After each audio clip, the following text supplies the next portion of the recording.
Hello, welcome. This is the Top Podcast. My name is Lou. This is Mike. Hey. And then this is Robert. What up, though?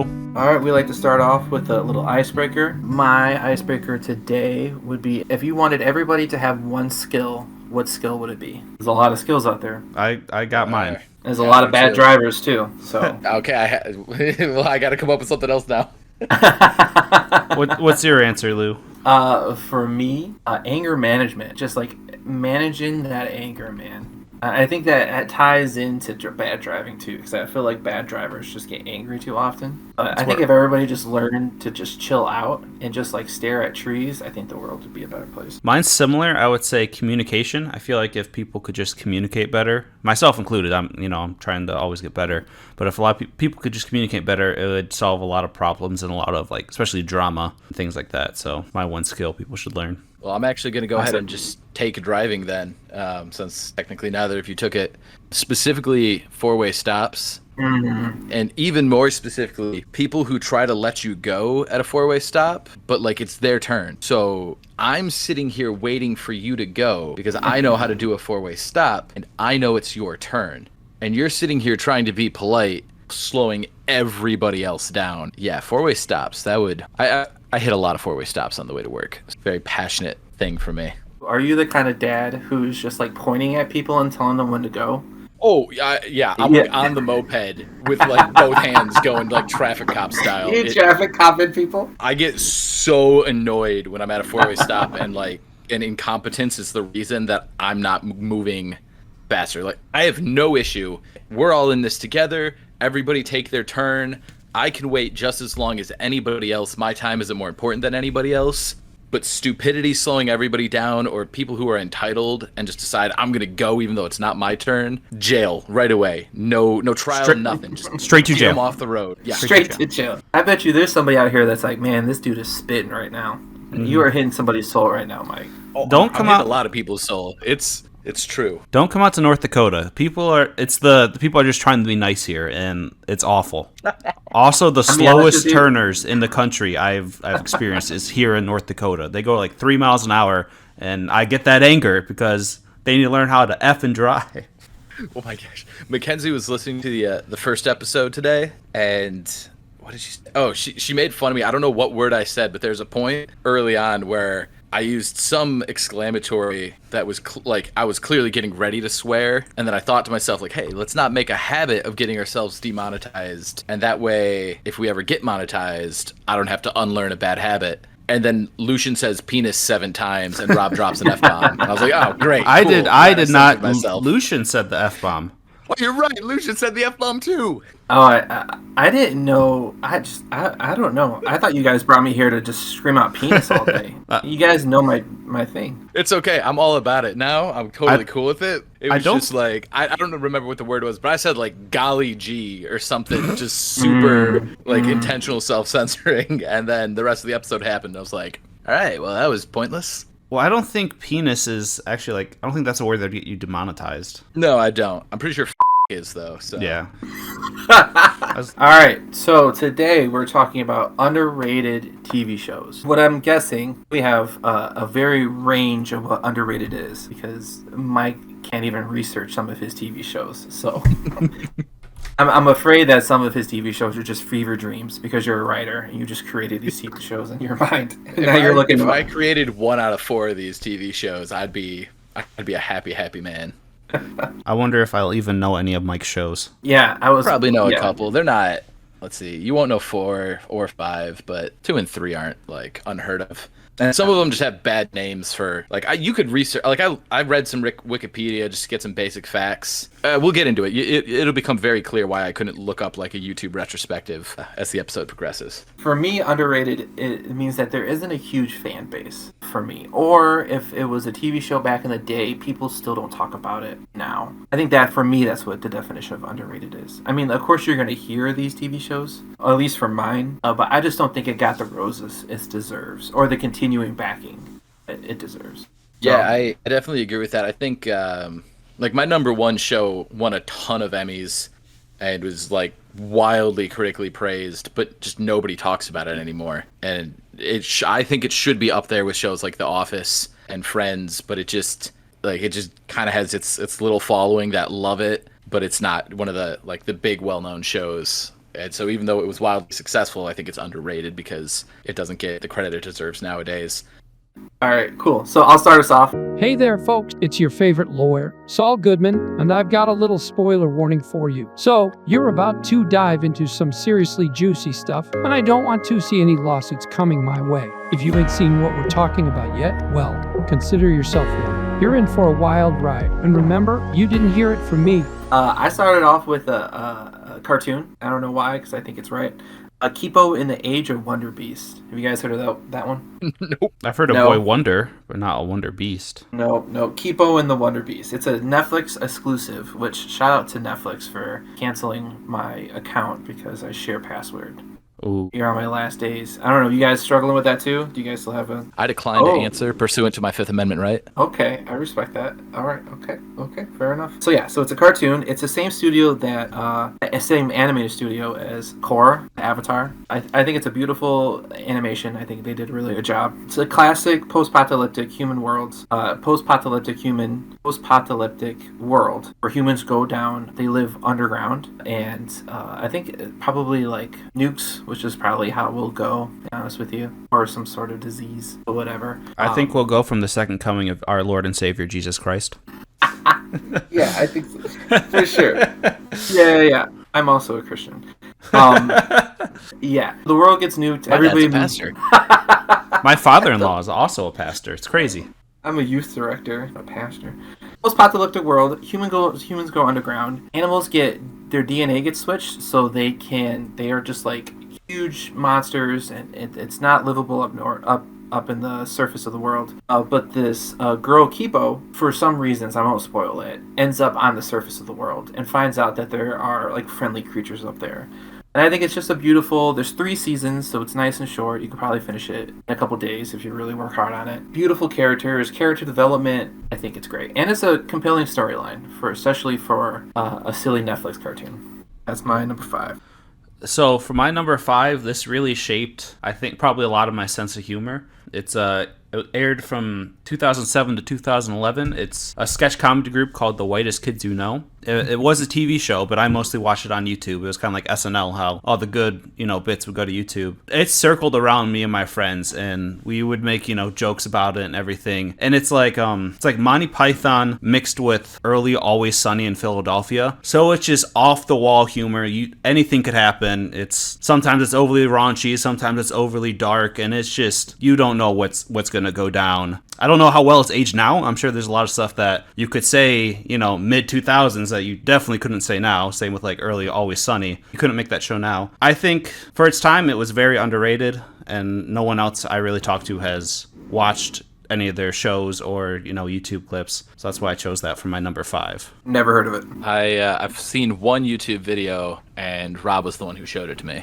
Yep. But it was pretty funny. It had that early 2000s kind of feel to it, which I got a little nostalgic for that, but I also clearly love things that came out in the 2000s, so we've established that by now. Like one of their best known skits was the night Abraham Lincoln got assassinated, and it was set that he's in Ford Theater watching Hamlet, and it's just a spoof of Hamlet. Like there's a vampire and all that, and he's just like, "Oh crap, the vampire's behind you," using more explicitives. But and then John Wilkes Booth is in the audience like, "Mr. President, will you please be quiet?" And he just like taunts him, keep on going, and he's finally like, "I've had enough of this." And he runs up there and he beats him to death with a hammer. And they're like, "Well, this is actually how it happened," but the history books were too embarrassed to say that's how Abe Lincoln died. So they just made up that he was shot instead of beaten to death by a hammer because he was being distracted. Nice.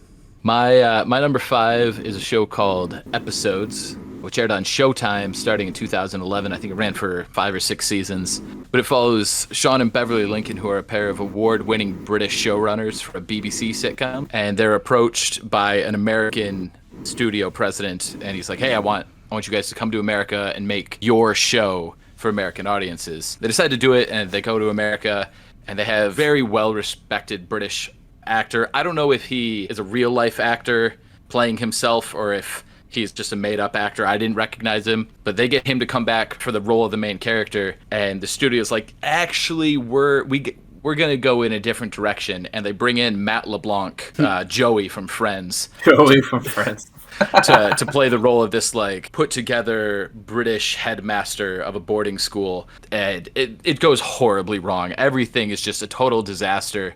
When Lou said good horror movies are horror movies that make him go, well, I feel different and I need to go to bed. This show kind of made me feel a little bit like that, where it was like, that was the funniest thing I've ever seen, but it was also so just dark and messed up that I kind of need to call my mom. And I absolutely loved it. But it was a great blend of just super dry British humor, which I'm a huge fan of, and then kind of the American penchant for season-long story arcs. One of my favorite bits from the show is the couple that get moved in this massive mansion in LA, and they're looking around and they have this gigantic bathtub. And they see the bathtub and they decide, like, hey, you want to engage in some marital activities in there? And so they turn on the faucets, and then they have this really comedic montage where they're getting each other undressed, and then it cuts to them standing in bathrobes, and this giant bathtub is only like 1/10 of the way full because it's so huge it can't fill up quickly. And then it just holds the shot for 10 seconds while you just listen to the water running, and they go, okay, maybe another time. And just like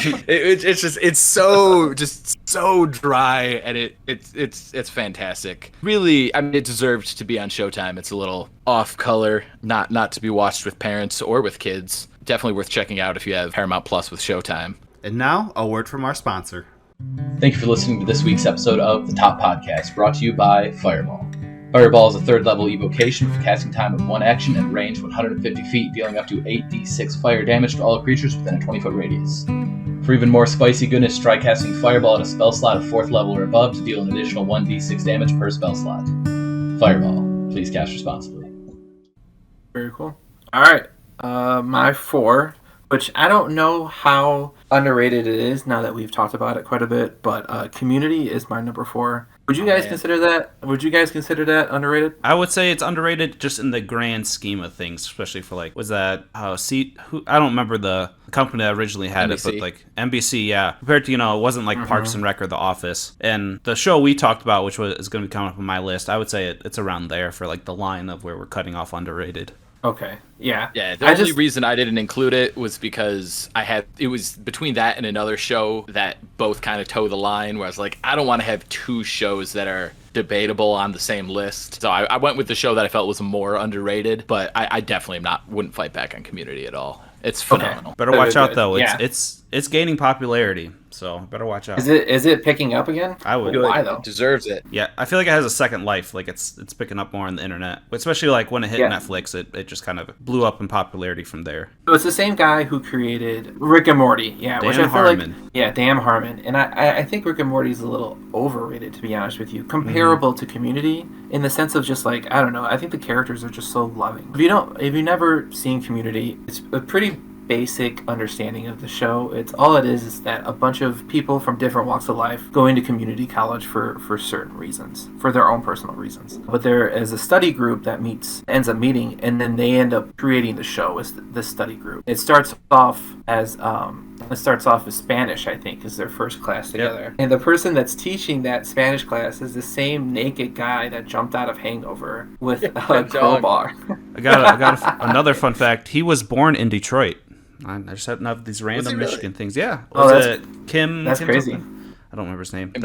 His wife is named Ho, and he lets everybody know that, and I think that's hilarious. He's like, "I love you, Ho." But yeah, I think Troy and Abed is two characters that are my favorite. Mm-hmm. It is so good. I think Danny Glover just did an amazing job. I think because he used to write for 30 Rock. Donald Glover? Donald Glover. What I said? Danny Glover. You said Dan. That's Lethal Weapon. Riggs. That's Lethal Weapon. That's Riggs. I'm too old for this stuff. That's his dad, right? No, yes. no relation. No, I know. It was a joke. He's got a song about that. Or does he? It's in one of the Childish Gambino songs. He's got that line. He says Donald Glover, no relation. Very cool. But yeah, I think they did an amazing job. My favorite episode is when somebody broke Abed's version of Batman. It's Batman? Batman. And oh my gosh, dude, that is just, I love to go back to the show. And it's a show that you could just always go back to, and it does me well. I could easily spend an hour just talking about Community and the meta stuff they did and the hidden jokes that you don't notice until your 7th rewatch.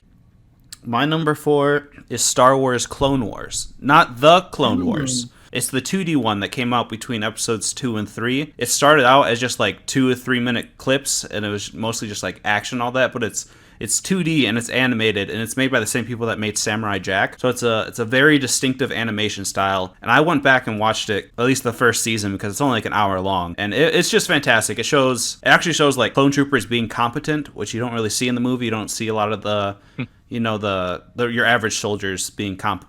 It really builds on the world, and it shows that, like, because in the lore, the clones are supposed to be better than the droids, but there's just so many more of the droids because, you can just pump them out, and it kind of just shows that. And then there's just some really cool stuff they can do with animation that you can't do with 2D animation, that you can't do with 3D or live action, because it just looks funky, because, that third dimension really can make things look wonky and things like that. Like one time, probably one of the most memorable scenes is Mace Windu like basically takes out this whole super droid army. Just the things they do with that, it's crazy. And one thing I really like is just kind of how much thought they put into some scenes. There's one where Anakin's fighting Ventress, and they go outside and it starts raining, and you actually hear the rain like getting evaporated by the lightsaber, and you see the smoke rising from the lightsabers. And really cool. That is really cool. And you don't see that in any of the other ones. You don't like get that sound effect and all that. And it's just a really well shot, directed TV show. And I don't think it's been decanonized, I don't know if it was Disney that did it. It's been decanonized and kind of been overshadowed by the Clone Wars, so I would say it's underrated in that regard. The Clone Wars and Clone Wars are 2 different TV shows? Yep, Clone Wars, like I said, I have the dates. I think it was 2003 to 2005. It's the 2D animation one.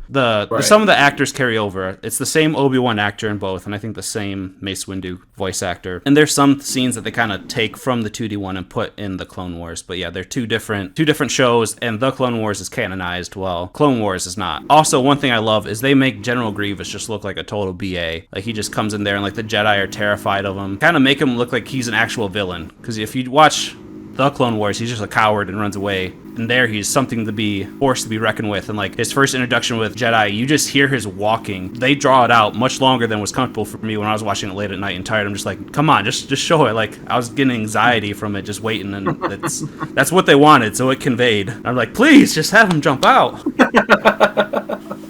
Yeah, man. When I remember when the last set of movies came out, Robert, you were like, I felt like you were hurt. Like, you just like you felt so disrespected.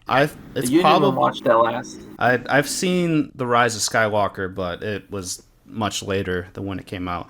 I feel like, for me, it's probably how the fans of the original trilogy felt with the prequels, but I will say at least the prequels had a coherent story through movies 1 through 3, unlike 7 through 9. I like the first one, the first new one. I can't remember the names of them. That would but be... I feel like you mean the rehash of episode 4? I liked it when it first came out, but then since it didn't go anywhere in the long run, it's kind of soured on me. The Force Awakens, that's what it is. Yeah, that even the plane scene where they did the Millennial Falcon. I think that was even pretty good. I think they had some good parts. The Force Awakens. Yeah, and there's as much as I rag on Episode 8, there are some beautifully shot scenes, like the hyperspace, the holo maneuvers they call it. Totally war breaking, but it was a beautiful shot. So I can give Rian Johnson some laurels there, even though he ended up ruining Star Wars. Him and J.J. Abrams were... anyways, you could talk a whole hour about Community, Mike. I have a couple friends that we have, for the past 4 or 5 years, have had hour conversations on the downfall of Star Wars. And now I just don't care about Star Wars anymore, so woo! There you go. Come to the dark side, baby. Yeah. It's way more fun over here. I'm not going to Star Trek. Get out of here. That wasn't what I meant. That's a good option, too. Excuse me. My number 4 is the horror anthology show Slasher, specifically Season 2. The show has been on 3 different networks. It came out in 2016 on Chiller, which, if you've never heard of, I haven't either until doing research for this show. And then Netflix picked it up for Seasons 2 and 3, which is where I thought it died. But when I started doing research, I learned that Shudder, which is an all-horror streaming platform, which I imagine only makes money in like October, picks the show up for Seasons 4 and 5. So I'm actually super excited to go check those out. But Season 2 is, for my money, it's the best season. If you're going to check out any one season, it's the one to check out. And it kind of follows, it's Friday the 13th, and I Know What You Did Last Summer are the inspirations, but it's a lot less cheesy while still having that fun kind of camp of the slasher genre.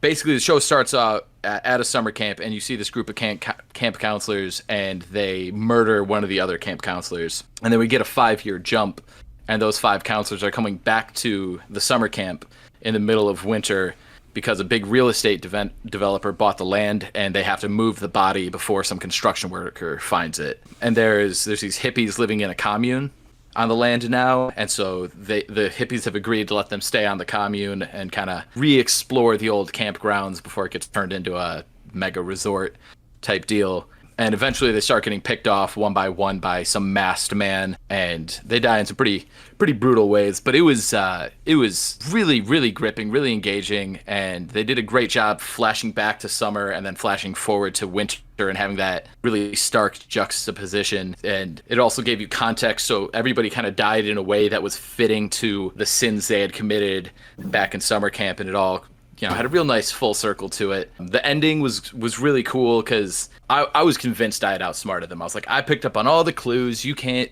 get anything by me. I know it was this guy. And then we got to the end, and I was like 15% right. So, I got to feel good about it, but I still got to experience the reveal and be like, oh, I didn't see that coming, actually. Good job. You got me. And so, yeah, really, really good if you're into horror. And then, again, like Lou said in that first week, really great horror is when you watch it and you're like, okay, I'm changed forever. It was an extremely graphic show, and there's a scene towards the end, we'll call it a male-on-male unwelcome canoodling scene. Oh my gosh! It messed me up. Like, you're better off just saying it. I don't for a couple. I feel like the other word was better. I'm sorry, dude. Oh, all in my ears. Canoodling. Canoodling, yes. You get less demonetized when you say canoodling. Yeah, it was a really, really messed up scene, but it kind of gave me a different perspective on just the ramifications of that. Where before I was like, yeah, this is bad. It's something you shouldn't do. And then you watch this play out, and it just kind of I think as dudes, we don't necessarily have kind of the same fear of that women have. Mm-hmm. And this kind of recontextualized it for me, where I was like, oh, okay, yeah, I get this now. Maybe not as much as somebody who's gone through it. Definitely not as much as somebody who's gone through it. But I could see just I started to understand on a much more deep level what goes into this more than just the physical act.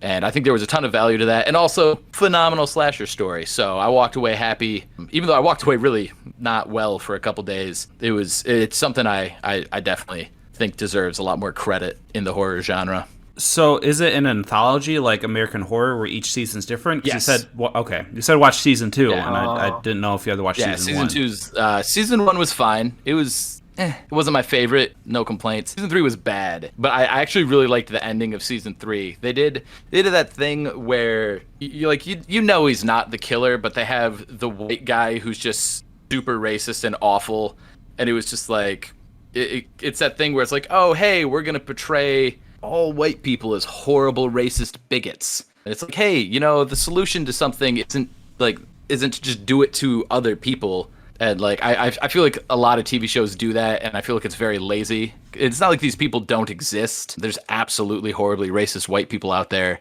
but the way TV shows portray them sometime, I feel like is a little lacking in reality. But by the end of the show, it kind of showed how he got there. And he was like, hey, I'm just as underprivileged as all these other people around me, but it feels like nobody's reaching out to help. And it showed how somebody in a lower class situation can develop these biases because he feels just as alone as them, but nobody wants to help him. And so you can reach out and discover these more extremist groups, and they can corrupt your mindset. And I thought that was actually a really interesting kind of take on the story. And so they took something that seemed like kind of lazy basic storytelling, and they twisted it into a really interesting take on racism. But the rest of the show sucked. It was trash. So it definitely wasn't enough to save it. Or the season, excuse me. Alright, so for my third TV show is Schitt's Creek. You guys heard of Schitt's Creek? I think I've seen a clip. I think you were watching it at some point when I was at your house. It has for real? Yeah, it has Schmidt, right, from New Girl? Schmitty? No, he just looks like him. It's actually Eugene Levy's son. So Schitt's Creek, so good. I think it's underrated. I think only middle-aged white women like this show, and I think everybody should like this show. I don't know why that it just got put into a box, because I think it's just as good as anything else on my list. So what's it about? All right, I will tell you. It's about a rich family who loses all their money. But before that, back in like the 90s or whatever, the dad thought it'd be funny if he bought a town called Schitt's Creek. Well, years pass by, they lose all their money, but he remembers that I bought this town called Schitt's Creek, and that can't be taken away from him. So he ends up living in this podunk town. It just blossoms from there. I think they start off so there's a brother, a sister, and a mother and a father. And they all are super shallow, super richy. Every stereotype you think of rich people, they have it. But as seasons go on, they start to become like real human beings, and it is so awesome. So the character development's good. The character uniqueness. Every single character, I feel like in some TV shows, there are some characters that don't get love as much as other characters do. Every single character gets their own storyline. They get their own interest and love interest, and they all grow emotionally. And I think it's just a general funny movie. I think I've watched it 3 times with my wife, and I've enjoyed every single time. My wife is also a big Schitt's Creek fan. I watched a couple episodes, and I was like, maybe not for me, but I definitely could see the appeal to it. I was gonna say, what's the legality that they can't take? Like, if you bought something, they could still take it away. Like, I'm just trying to wonder how we evaded. I feel like that property value is going to be a big thing if they could have saved some money that way. But I'm not a lawyer, so I guess I don't know. It's plot armor. It's plot armor. Yeah, I mean, I feel like they maybe gave you a reason, but it's mostly plot armor. And I think it starts off kind of slow, and I think it takes a little bit of time, but I think anybody could enjoy it. There's a little bit of something for everybody. Give it a I've chance, recently Mike. come around. Well, I've become a big Eugene Levy fan. Me and Mackenzie we went and we binged all 9 American Pie movies, which I frankly can't recommend because half of them are absolute trash. But Eugene Levy's the only guy who's in every single one of the movies, and so I've developed a new appreciation for Eugene Levy because the main series movies are honestly some of my favorites. They're really, really funny. I appreciate a good Eugene Levy bit, so I might have to go check it out again. Is that the dad from Cheaper by the Dozen 2? I don't know that I've ever seen Cheaper by the Dozen 2. Well, you're saving yourself. No, I think it's. Yeah, I suspected I might be. It's like the dad from You're getting all American these Pie, white people right? mixed up. No, it's the. Thinking that's No, Steve Martin. That's Steve Martin. No. Yeah, dude, different person. Hold up. You didn't hear me. I'm looking at the cover right now. The other dad from. You have to make sure you look at the second one because Yes. the main dad is Steve Martin. Yes. The second dad from number 2, I believe, the other is one. that guy. Oh, yes, he is in that. Sorry, Okay. you have Yes, to scroll past he is in the that. dozen to reach Eugene Levy. Kind of takes a while to Yeah. catch. Shout out to Hilary Duff though. And Ashton Kutcher's in the first one too. Well, the first read. Oh, he is. He's So the is Jacob the boy Smith. toy. Is that the guy that played Superman in Smallville? Yeah. I have no idea. I'm just reading off the most obscure name I maybe. can find. Taylor Lautner's in that movie? I don't know who that is. Taylor Lautner, the Dax Shepard's also. What the heck? Why is this such a stacked cast? Is this 1 or 2? There's a huge stat cast. Two. I'm on 1. Oh, okay. I saw 2 as a kid, and I liked it as a kid, but I've just heard it's awful now. So I'm just gonna. That should have been your answer to the icebreaker yesterday. I did think of it. It was in the deep recesses of my mind. Yesterday, a week ago. Be afraid to look down there. I don't want to be there sometimes too. So, all right. So my number 3, I'm taking a twist on this because it is a popular kids show, but I'm saying it is underrated as an adult going back and watching it. So you're gonna hear the title and you're gonna be like, you're dumb, but just keep in mind that this is from the adult perspective. I went back a few weeks ago and started watching the original Pokemon again because I'm like, I'm just gonna get a nostalgia trip and all that. But I'm watching it, and Team Rocket might be some of the funniest TV characters I have ever seen. They come up with such witty quips, and there's just so many good puns. And as a kid, you're just watching it because it's Pokemon and there's some battle scenes. But going back and as an adult, and Becca started watching this with me, and it's like, yeah, this is a lot better than I thought it was. There's some comedy gold in there that I think doesn't get enough love because, like I said, as a kid, it's Pokemon. Let's watch it. It's Pokemania. But the very first Kanto region is just phenomenal. I should say it can be very corny because it is at the end of the day it is a kids TV show. But then there's also really good episodes like Sabrina. I don't know if you guys remember the ghost gym leader, where she's trying to trap their psychic. Sorry, Morty's the ghost gym leader. Yeah. Please. Wow, shoot! Casual. What a pull! How many badges did Gary have when he had more than 8? Was it 9? I don't know. Honestly, I don't know the show. I just know the games It was really well. Yeah, it was 9 or Really 10 nice. because he apparently went to Johto for Yeah, a Ash couple even finished Johto Kanto. badges. The whole Sabrina thing is just it's creepy because this psychic gym leader is trying to trap their souls in a doll. So her childhood self that is really a doll that she controls can play with them in a dollhouse setting. And there's just some really good storytelling. Yeah, it is That's pretty wild. It's crazy for a kid show, but I think it just go back and watch it as an adult, especially if you liked it as a kid, because then you're gonna also hit that nostalgia serotonin, and your brain's just gonna give you a bunch of happy stuff. But the characters and the quips and the humor is just phenomenal for a kid's show, and I think it translates to adults. So that's why I think that from that aspect, it is an underrated TV show. You can tell me I'm wrong now. Oh no, I have no issue with that whatsoever. Me neither. Rob and his wife, they showed the show to my daughter, but she didn't know the name of the show, and so she'll try describing the show she wants to us. And so she was like, "It's the one with all the turtles wearing sunglasses." Yep. And it took us forever to be like, "Oh, right." We'd have got there right away if we had known she'd seen Pokemon. But when it's a 3-year-old who's just like, "I want the turtle with sunglasses," you're like, I got nothing, man. I mean, your wife was there when we watched it, so she should have known. That's on her. Yeah, she was like, I don't want to watch this show. It's also my favorite episode. It is a solid one. She's like, I don't want to watch this show. And then we got to the end of the episode. She's like, again? Like, wanted to watch the same episode again. We're like, no, we're going to go to another one. She's like, no, I want the turtles. Joe, please. I can't just watch the same 20 minutes over and over again. She's a toddler, though, so she can. Oh, yeah. That child can quote full scenes of the Mario movie already. She watches that, like, twice a day. It was an okay movie. I have not seen it yet. Yeah. It was a fine movie for adults. We're not getting enough love. You said you don't think it's getting enough love? I don't think Squirtle gets enough love. Oh. Everybody's on Charizard. The fact that Squirtle was an ex-game banger, I think is underrated. See, I feel like Bulbasaur is the one that really gets, 100%. left out of the Nobody spotlight likes for those. Bulbasaur. Well, just because he's the worst. My wife has thought about getting a Squirtle tattoo. That's all I'm saying. Dude, with the sunglasses, though? I would hope so. I'll pay for the sunglasses. I hope so, too. Just the sunglasses. You got to pay for the rest of Squirtle on her own. I have also thought about getting a Squirtle tattoo, so that would be hilarious. All right. For my number 3, I picked White Collar. White Collar started in 2009 on USA and is currently streaming on Hulu. And it follows Neil Caffrey, a world-renowned art thief who's been released into the custody of Peter Burke, the FBI agent who put him behind bars in the first place. And together they solve, your week-to-week art thief crime. It's a procedural. It follows all the same beats of any other crime show, but just the chemistry of these characters. Peter is played, what's his name? I had it down somewhere. By Tim DeKay, who played Bizarro Jerry in Seinfeld. And then Neil's played by Matt Bomer. And the two of them they're so good together. They'll bounce from like a father-son dynamic to brothers to like an old married couple.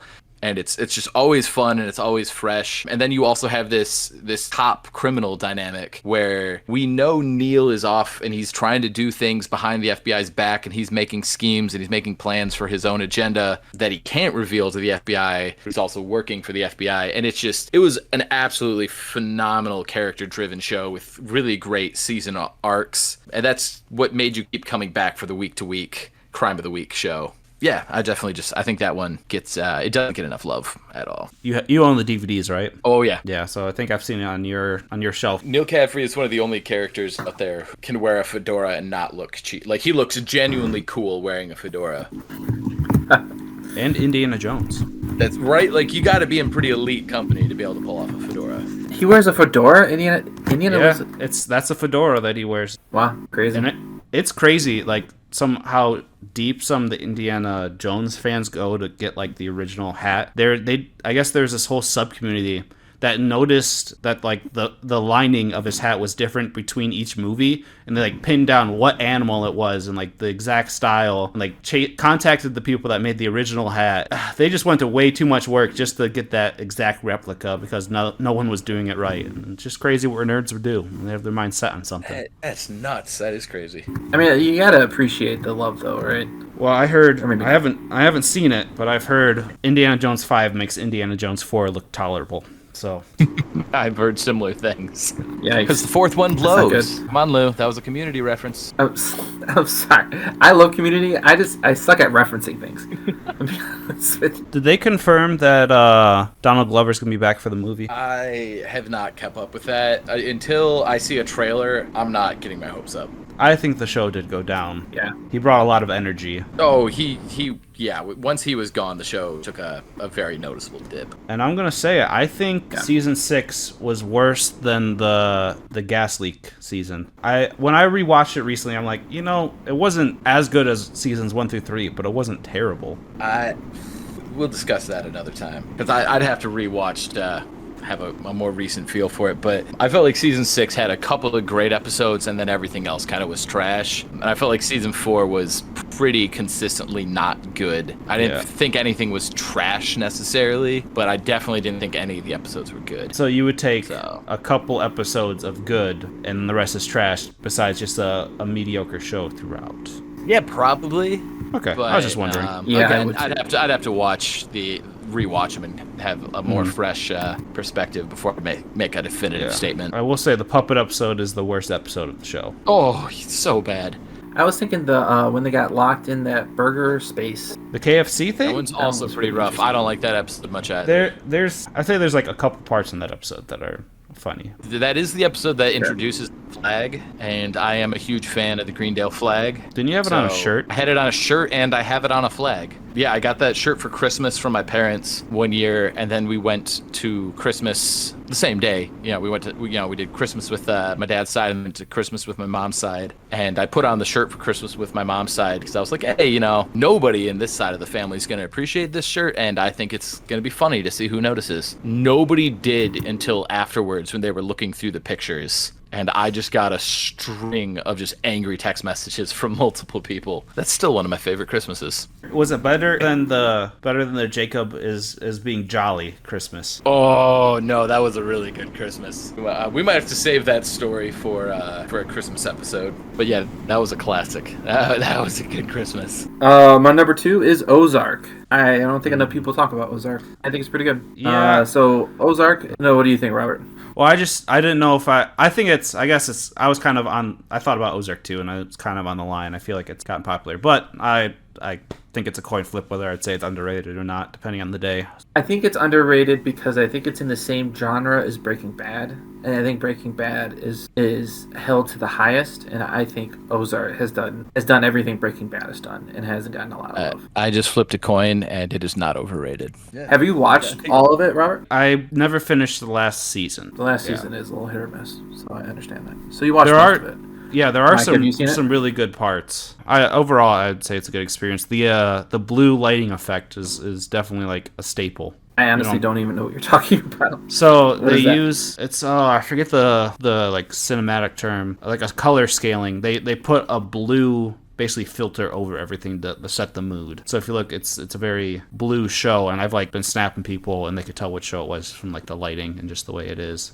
They put it's gonna kill me. I don't remember what that's called. But yeah, they turned down the saturation. Is the warmth? They turned the warmth down. Yeah, but it's like they turned the warmth down. But I forget what so remember, Oh Brother Where Art Thou was like the first movie to digitally do color. I don't know.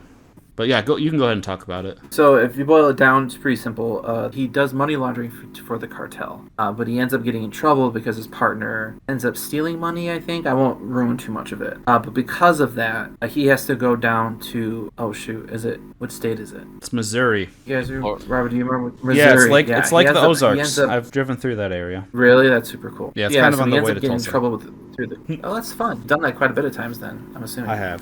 But yeah, so he ends up getting in trouble with the cartel, and he has to go down to Missouri in the Ozarks, and he has to make that money up that was stolen. And it starts off with him just being the bad guy, quote unquote. But then at the end of the show, everybody's corrupted. His whole family is. Mm-hmm. But I think that versus Breaking Bad, where Walter just is the bad guy, and his family just gets screwed over because of Walter. Which is, I don't know, it breaks my heart to see. Versus, I personally would rather see your whole family be corrupted. Wow. I don't know. It's just where it's just like the son. Well, I think the daughter doesn't end up doing anything except for smoking weed. Yeah, so I think she becomes at least complacent and is like accepting of it. I think later in the show, she's definitely not clean. Like she gets her hands dirty, I believe. For sure. Yeah, she ends up like hiding money for them and stuff like that. But the son, he starts off being like, you thinking that he's going in one direction, like the serial killer direction, but he ends up just money laundering too, which I think was a super fun way to write that in. But I think my favorite character is a character called Ruth, and she's from the Ozarks, and she gets mixed up with the family because of certain reasons, and she becomes such a dynamic character. It is so beautiful to see, and how she and in the the ending of the show I think is perfect for her, and it was a life changing. Even from the first episode, I think if the first episode doesn't get you, then I don't think you'll like the show. The term was color grading. You digitally put like an effect over it to make it look a certain way. Yeah, I mean, I like it. I like Breaking Bad better, but that's a personal preference. I will say for Ozark, the kind of like B story with the pastor, that was crazy. Oh yeah, I mean everything. I think a cool thing about Ozark is it's all mixed together. It's all woven together, and then you just have to find out how they're gonna unravel it. It's all set up. Like it's just like it sets up everything, and you're just like it's not gonna go well, but you're just like how is it gonna how are they gonna get out of this? Or, yeah, it was just at one point there's like a 20-year-old that like falls in love with like a 60-year-old, and you're just like what is going on? It's just wild. It is just wild. So for my number 2, when Aleutian originally proposed this topic last week, I kind of asked if this question would be considered underrated, and we decided that it's like the line of the show is underrated, but anything bigger than this would not be, and that is How I Met Your Mother. I think it definitely did have some cultural significance, but it was overshadowed by shows like The Office and Parks and Rec, and didn't quite stay in the cultural zeitgeist as long as the other ones. And I think that's a real shame, because the last season, really the last season and a half wasn't great, but there's so many other shows. Like I've heard, not very many people like the last few seasons of The Office besides the last episode. So I don't think that's a fair reason for why that didn't work out. One thing I love about How I Met Your Mother is that a lot of sitcoms, they won't reference old jokes for the most part. They might here and there, but they want to keep everything contained to a 24-minute slot so you can just binge it. You don't have to have any like previous watching of it, and you can pick up and think things are funny. But How I Met Your Mother has running gags throughout the whole series, and it's just one of the funniest things to watch and kind of see in the background. One of the running gags, I don't know which season started is, the premise is that a dad is telling their kids the story of How I Met Your Mother, and he gets to this part where he's in college with his roommate, and he's about to say they were smoking weed, but he didn't want to tell his kids that, so he's like, oh, they were eating sandwiches. So eating sandwiches throughout, and they hold the sandwich like you would see someone holding something they're smoking and all that, and he like takes a bite of it and just starts laughing. But you just throughout the whole show, they'll be like, oh, I got a bag of sandwiches, and then they go to a Weird Al concert, and you see like people passing sandwiches in the background and all that, and that's just one example of just the references they have and the callbacks that you don't get. And just the character development, at least for Barney Stinson, who's Neil Patrick Harris. Mm-hmm. Like when we started the show, Becca's like, oh gosh, he's playing like, that stereotypical womanizer and all that. And he just probably one of the best progressions for that cutout character, or that style of a character. You just see where he becomes like, he starts seeing women less as objects and like starts treating them as more than just some sexual conquest, and it just destroys you, because they already had the ending planned about after season 2, and to get to that ending they had to ruin Barney's character. And I just remember my wife was so mad at just their character assassination they did after 7 seasons of him actually becoming a decent human being. And it's just that character is so well written, and all the characters are well written. And unlike a lot of sitcom main characters like Ross, Ted, who's the quote unquote main character, but I don't know anyone who says Ted's their favorite character, he actually does selfless things. Ross is very selfish when he comes to like Rachel. Like to be with Rachel, he'll mess up plans in Rachel's life. But Ted,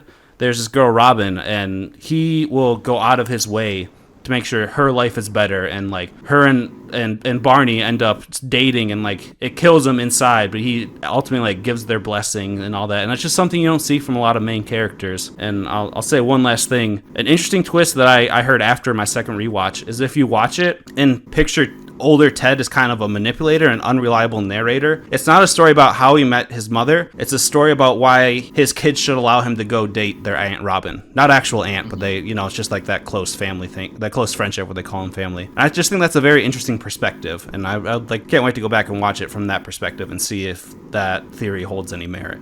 There's another really cool thing that happens with Ted, where you can watch the show at a normal, healthy pace, and you get to watch Ted just kind of go through his character changes at a normal pace, or you can binge it like an addict during COVID and do like a season a day. Oh my. You get to see Ted go through these. They're the same changes, but it's so interesting because you get to watch it at this accelerated pace, and so you get just a different perspective of the way his character grows and dips. I thought that was a really interesting thing I discovered while locked in my house.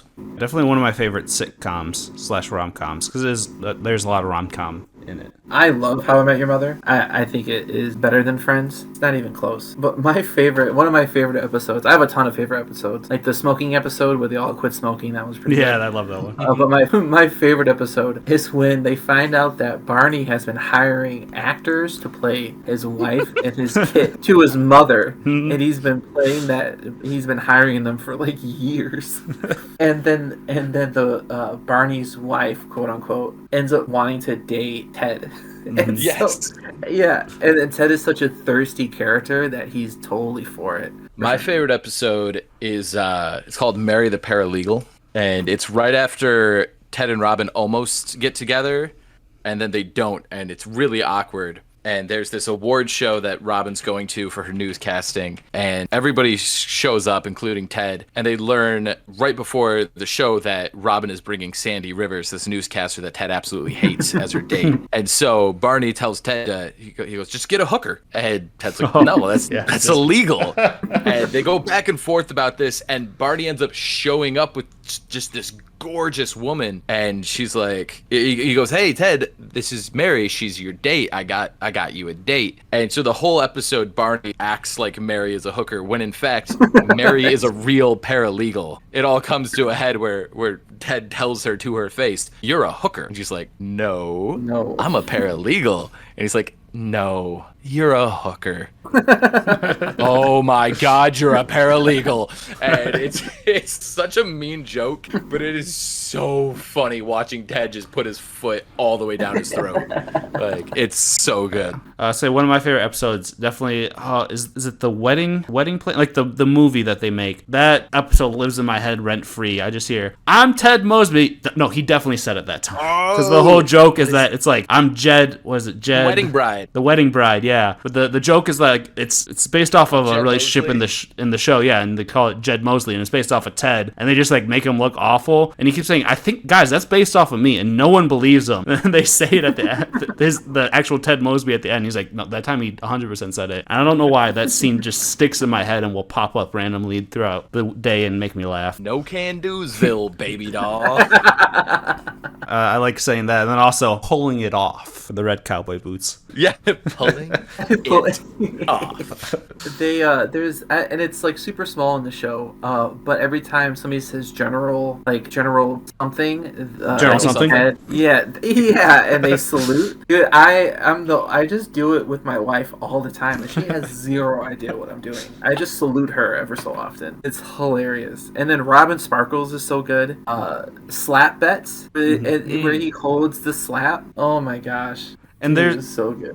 And there's such great moments like in that show that you get those heartfelt moments, and there's some parts where they just tear you down. Like there's a lot of highs, and a lot of the highs are followed by just something going terribly wrong in one of the characters' lives, and you just feel it and are like gutted by it. And I don't get that from a lot of sitcoms. Usually it's like, oh, this person's parent died, ha ha ha ha ha. But like, no, when you find out one of their parents died, you're like kind of empathize with them and feel it. It's one of the most gut-wrenching episodes of TV ever when Marshall's dad dies. And it's so well set up because every like scene has a number in it, and it's a countdown. And when it gets to 0, that's when Lily tells Marshall, "Your dad died." Yeah, that one gets me every time for sure. Yeah, it sounds like we should have a top 5 How I Met Your Mother podcast sometime. But one thing I love is the attention to detail they went in when making it. So if there's a website or something on the show, it's most likely, or was at the time, a website in real life. Like there was an actual, awesome. They made a Canadian sex act website. They made a Not a Father's Day website. They made a Barney blog and everything.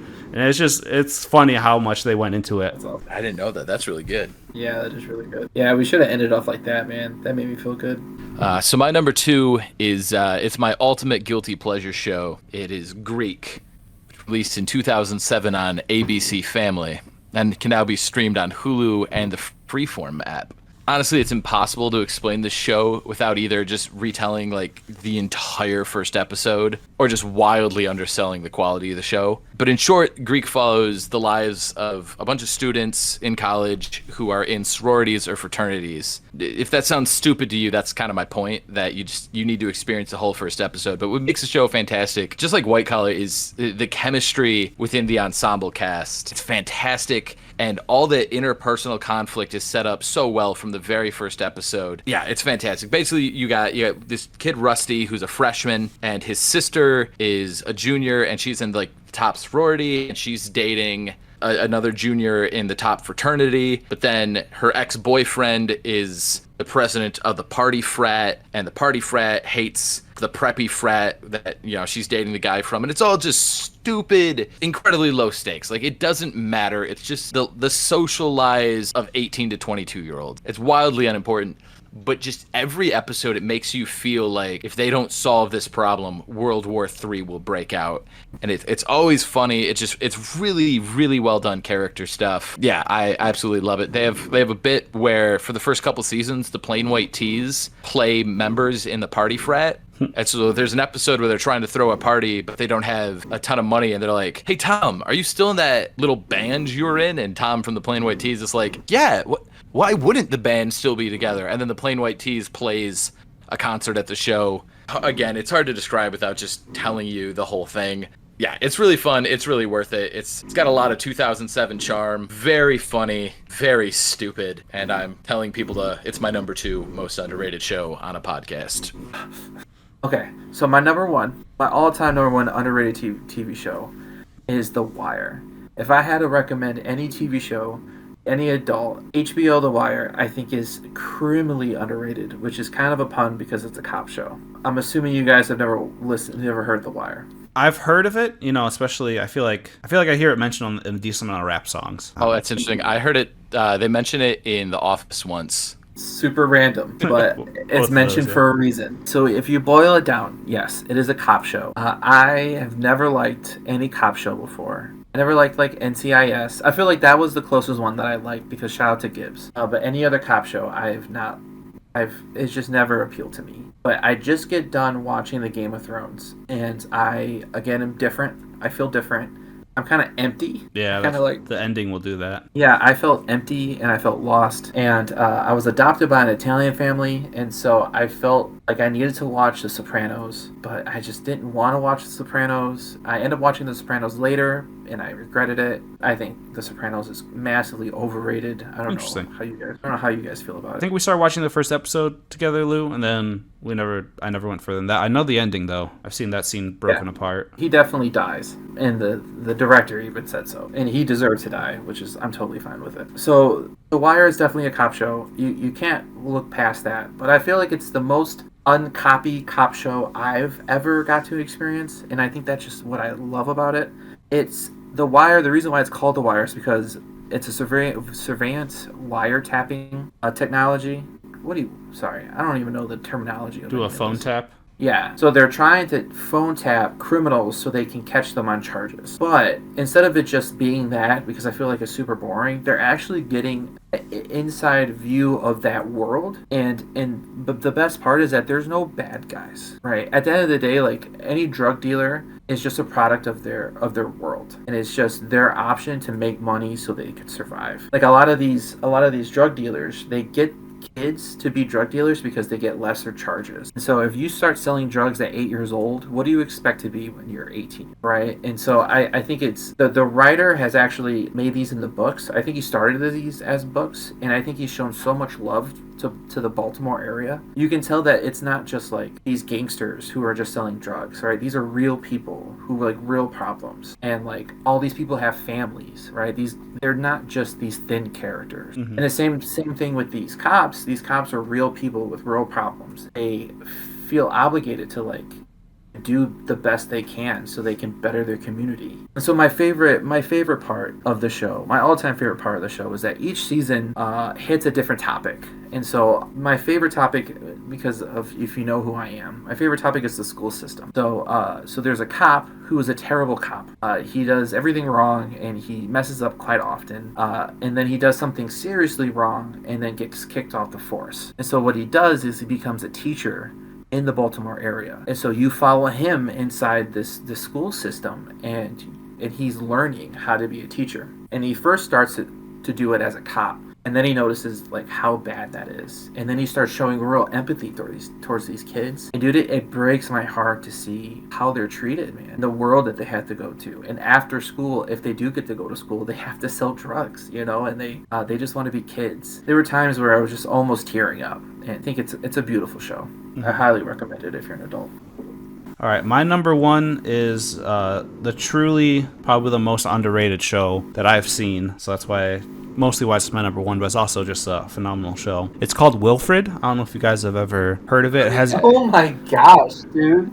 That's crazy. Have you seen that show? Yeah, man. It's like a fever dream. I thought about doing that, but I've never finished it, so I couldn't. Oh, it is crazy. So it's a psychological dark comedy. It has Elijah Wood as the main character. Basically, the show you kind of the dark tones it sets. The show opens and it's Elijah Wood's character typing up like a suicide note, and he's trying to overdose on pills, but he ends up failing. And once the next day after he fails a suicide, he starts seeing his neighbor's dog as this big Australian man dressed up in like a very cheap dog costume. So, and the dog's name is Wilfred. Just like the whole show, you're wondering, can he actually see Wilfred as a human? Is he just crazy? People are like, no, he died in that first episode and this is like a purgatory. And it messes with your brain, and like a lot of the show deals with like mental health and the human condition. And a lot of the time he is torn between doing what his family thinks is the best for him and what they say success is, between what he actually wants.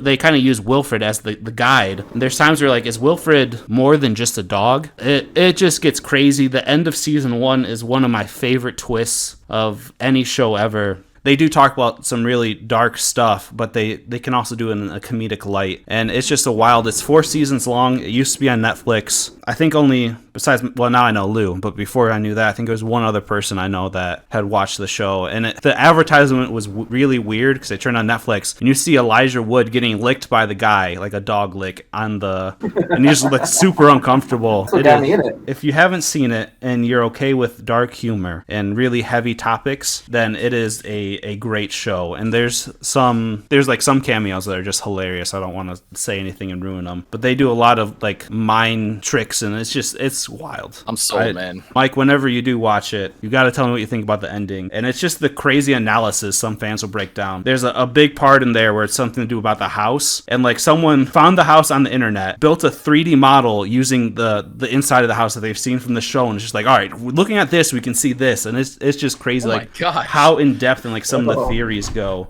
That's amazing. Robert, how often do you get into these these rabbit holes? Because that's the second time you've talked about it in this podcast. The Indiana Jones one was just like a late night thing. I was on YouTube just watching it. But I did go back and watch a retrospective of some of these just to kind of get them fresh in my head. And it was in that retrospective of Wilfred where the guy breaks it down and why he thinks this theory is the actual end to the show and all that, because it's left ambiguous. It's beautiful, and you never thought you would feel bad for a guy dressed in a dog outfit, like the stuff that happens to him. And like there are some moments where it pulls at your heartstrings and you're like, this guy is just it's Australian man in this cheap dog outfit, yet I feel terrible for them. All right, my number one is Malcolm in the Middle.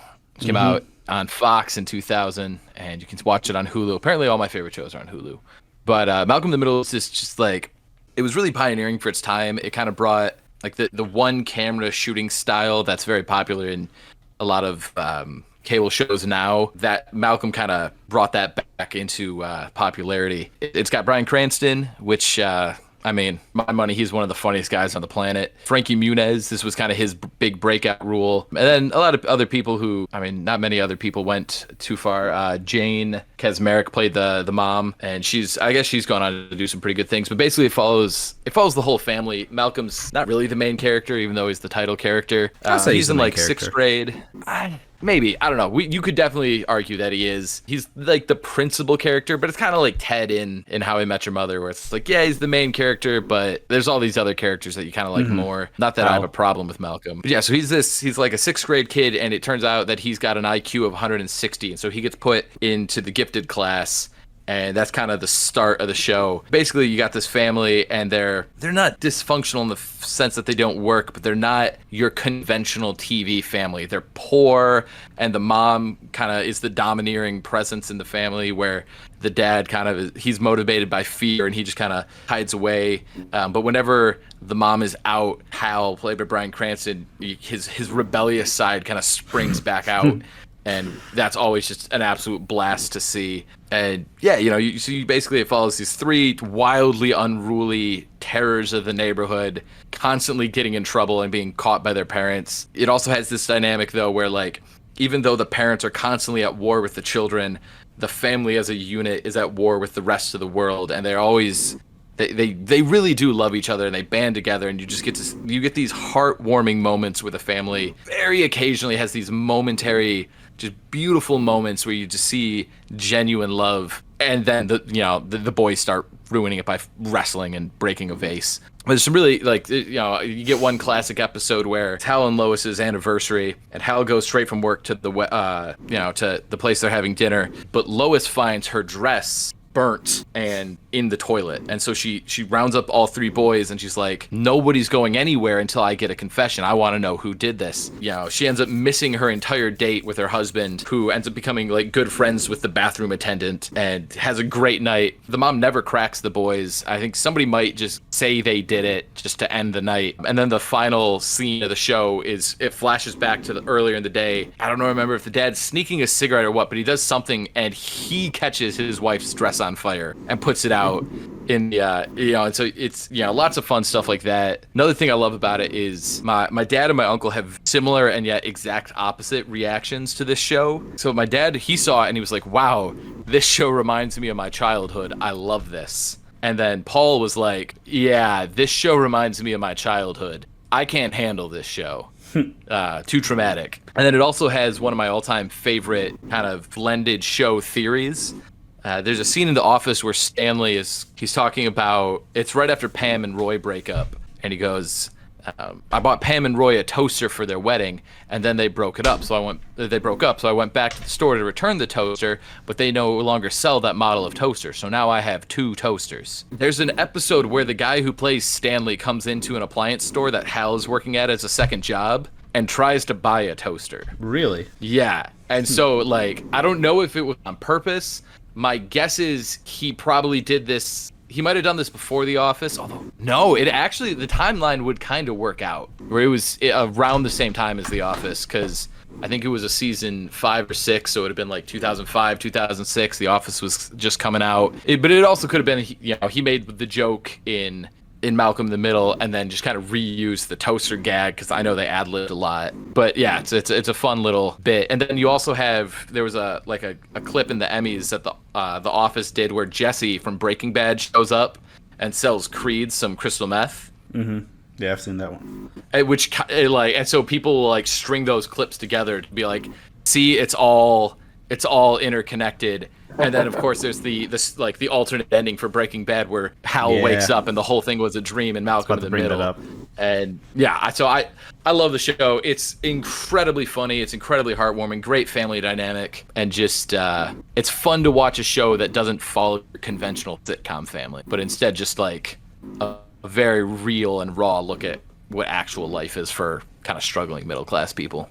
Yeah, I think I definitely love Bryan Cranston. That just shows like his acting range, that he can go from this, almost like pushover dad. And then he's just like, not many people can deliver the line, say my name, and have it be intimidating.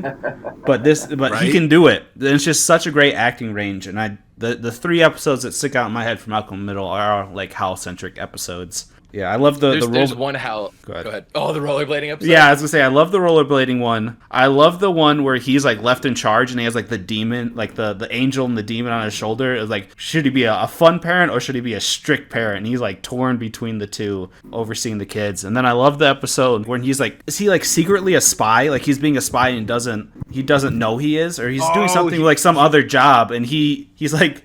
Yeah. Just kind of being himself and goofy and kind of dumb, and he's end up doing something like even crazier. And I don't remember exactly what it was. He becomes like he's just a patsy for some like black ops agent. It's never well explained. I forgot about that one. That's a good one. I really like. There's the episode. So Hal plays poker with this group of black guys, and there's the episode where they're all like, I forget what the context is, but Hal loses, and he's really butthurt about it.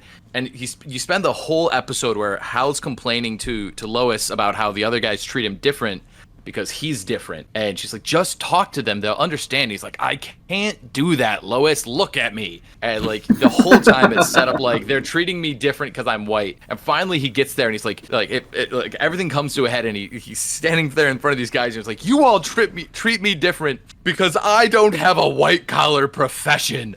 And like one guy's a dentist and the other guy's a lawyer, and Hal just works like some dead end office job, and it's one of the best bait and switches I've ever seen. I haven't watched the show a lot, but I do like when the dad is trying to fix, I think, the car, and then something else breaks, and so he has to fix that. Yes. And while he's doing that, something else breaks, right? And then by the time like the day is over with, he's like fixing a lamp or something like that, and the wife comes in and is like, I think he does essentially nothing, and then he needs to get back in the car to fix the last thing, and like the loop starts over again. The loop starts all over again. Yeah. No, you're right. It's he's fixing something totally unrelated, and Lois is like, I thought you said you were gonna fix the car, and he's like, what does it look like I'm doing? Yeah. That's the moment. Also, I guess driving in reverse will still affect the mileage meter, so that doesn't that bit doesn't actually hold up. That ruins a lot of things. Yeah, next week, because I'm bad at math and I guess didn't look at the calendar, I was gonna. The initial plan was I thought it was coming out on Labor Day, the one that I'm gonna be hosting for.